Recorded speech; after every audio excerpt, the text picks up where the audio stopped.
This Torah class is brought to you by TorahAnytime.com. Baruchim Aboim. Welcome everyone. Good afternoon everyone.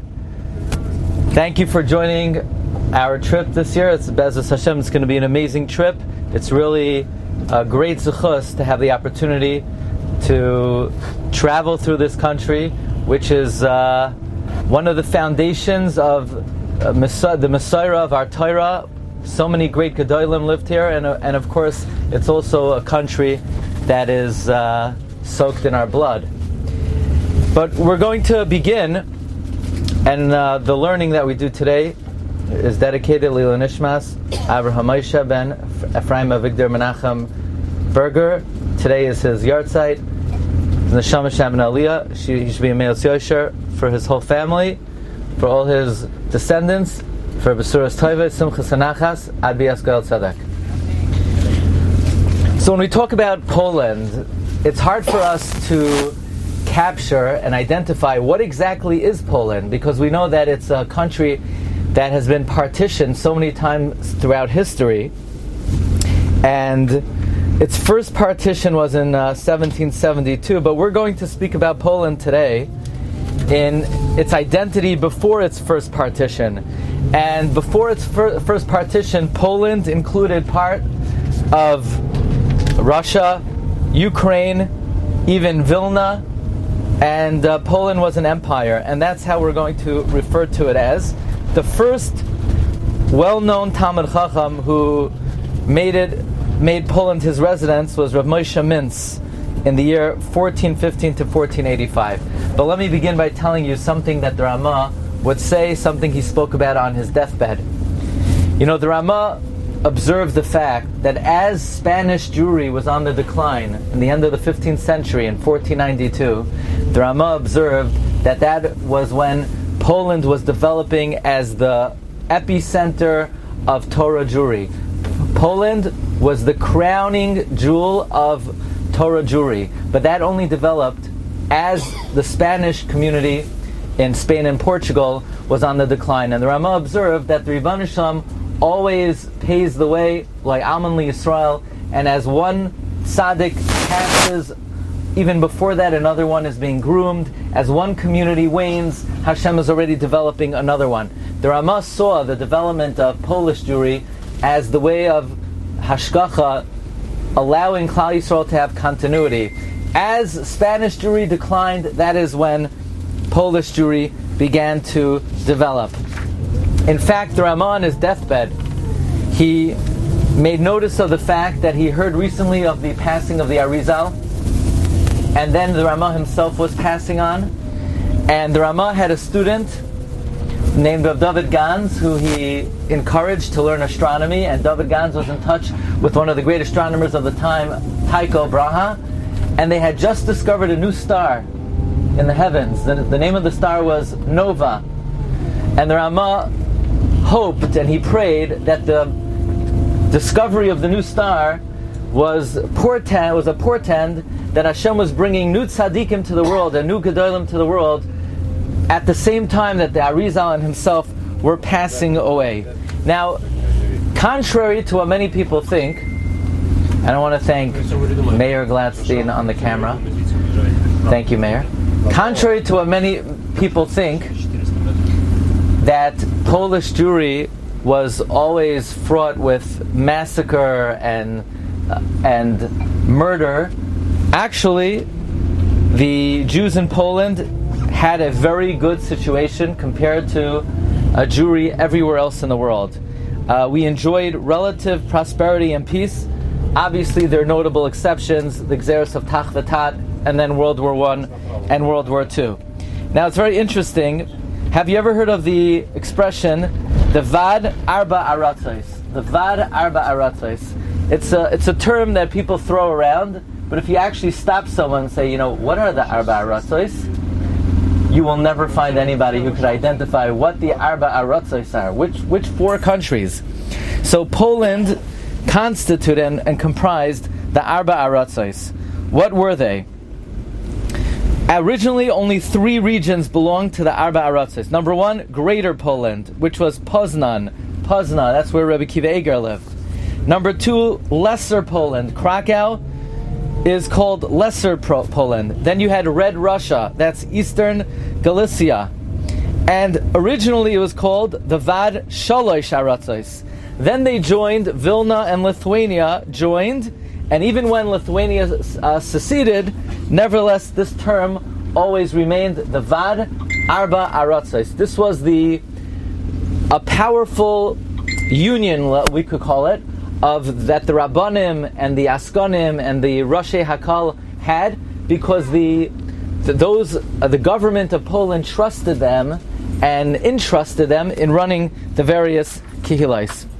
Now, in Poland there were very notable yeshivas. The greatest yeshivas in the world were in Lublin, were in Krakow, and they continued to flourish until the Gzeros of Tachvatat, 1648, 1649. At that point in history, that was the end of the Polish system of yeshivas. From then on, you had great scholars, you had great Talmidei Chachamim, but they did not learn in yeshivas. They would gather together in the local shul. The Rav would teach budding Talmidei Chachamim, but the network of yeshiva and the power, the institution of yeshivas in Poland ceased with Tachvatat. Before that, you had again in Lublin and in Krakow. Now, this is very important to understand, and that is Polish Jewry was built on 4 pillars of Gedolei Yisrael. Polish Jewry was built on 4 pillars of Gedolei Yisrael. So number 1, the number 1 pillar, the first pillar, the foundation of all Polish Jewry is an individual who is somewhat unknown, even to learned Jews. His name was Rabbi Yaakov Pollak, and that's why we made sure on our trip to bring Mishpachas Pollak with us as in honor of the first Yesod of Polish Jewry. Rabbi Yaakov Pollak was born in 1470. He was born in Poland. He was the Ab Bezdin and the Rosh Mesivta in Prague.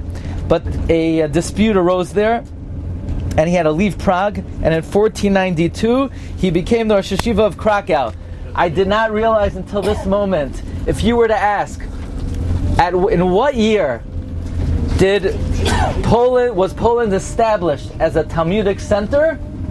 1492. That's when Rabbi Yaakov Pollak comes to Krakow. Rabbi Yaakov Pollak revolutionized Limud HaTorah, revolutionized the learning of Gemara. He instituted a method. I'm sure many of you know he instituted something called pilpul. Pilpul is not what they have like back in the day in Yeshiva. Every so often we had a pilpul shir. That's not what Rabbi Yaakov Pollak's system of pilpul was. Pilpul was nothing less than intellectual acrobatics. It was making chilukim. It was, by the way, the derech halimud in Poland was they would learn something called halacha. What's halacha?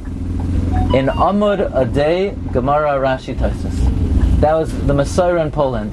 Halacha. Halacha is an Amud a day, Gemara, Rashi, Tosfos. The Talmidim would master the Amud. The Rosh Yeshiva would then come into the Yeshiva. The Talmidim would surround him, ask the Rosh Yeshiva all the questions they had on the Amud. The Rosh Yeshiva would respond.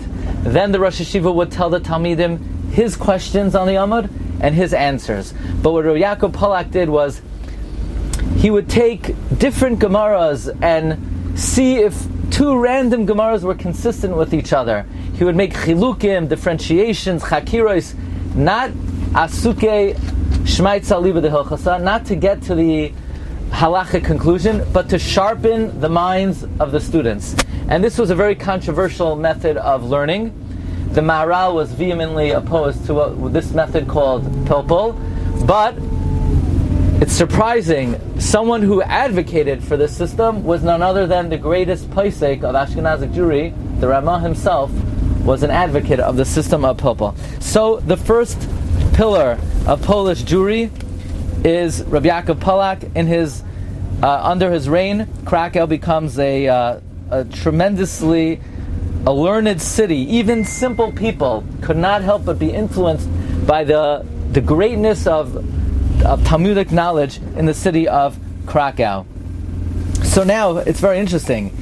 In Ashkenaz, if you were a sage, what were you called? Chachmei Ashkenaz. No, in Poland, you weren't a chacham. In Ashkenaz, Charifeu Ga'oinei Polen. You hear the difference?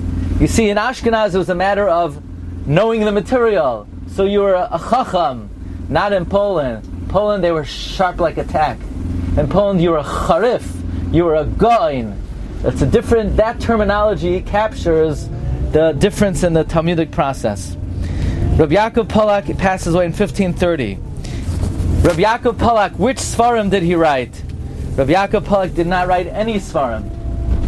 Beshita. Rabbi Yaakov Pollak did not write Svarim. His Mamala Makam in 1530 was Rav Shalom Shachna.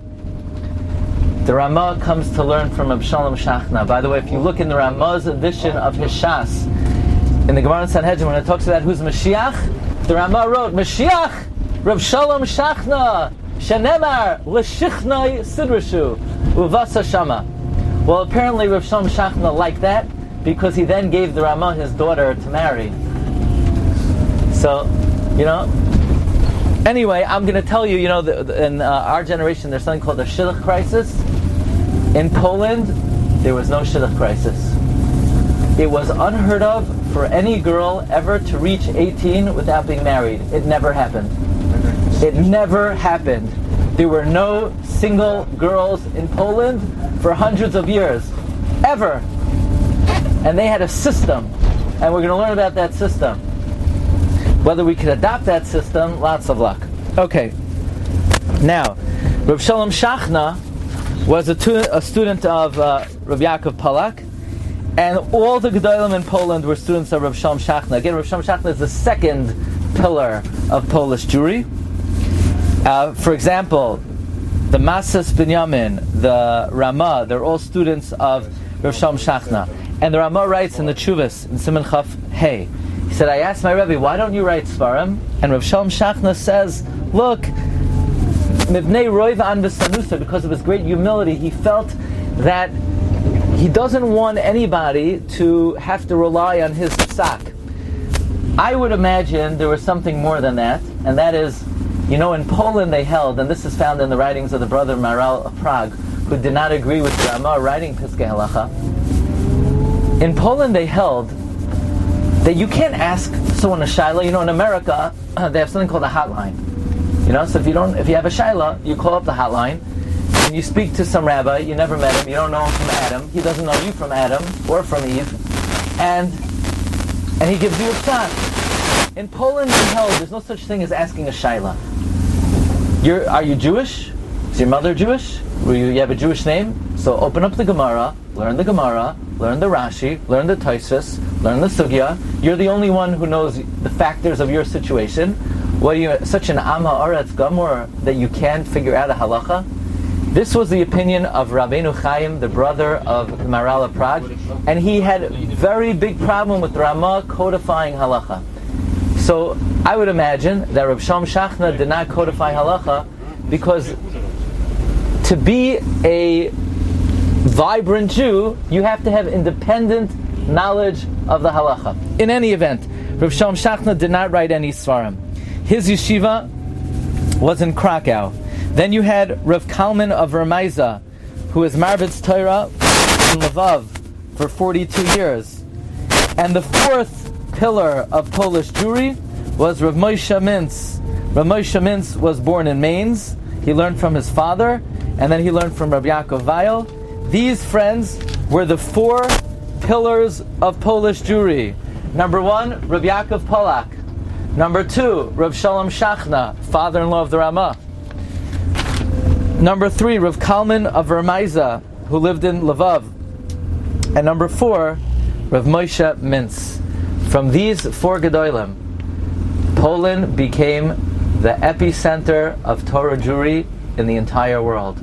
Talmidim from all over the world came to learn in these yeshivas, and everything we're going to see in the next couple of days, all the Gedolim that we're going to visit from Warsaw, Sachachav, Kutna, Krakow, all began because of the roots of these four Gedolim.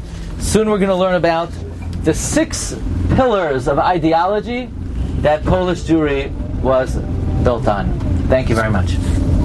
You've just experienced another Torah class brought to you by TorahAnytime.com.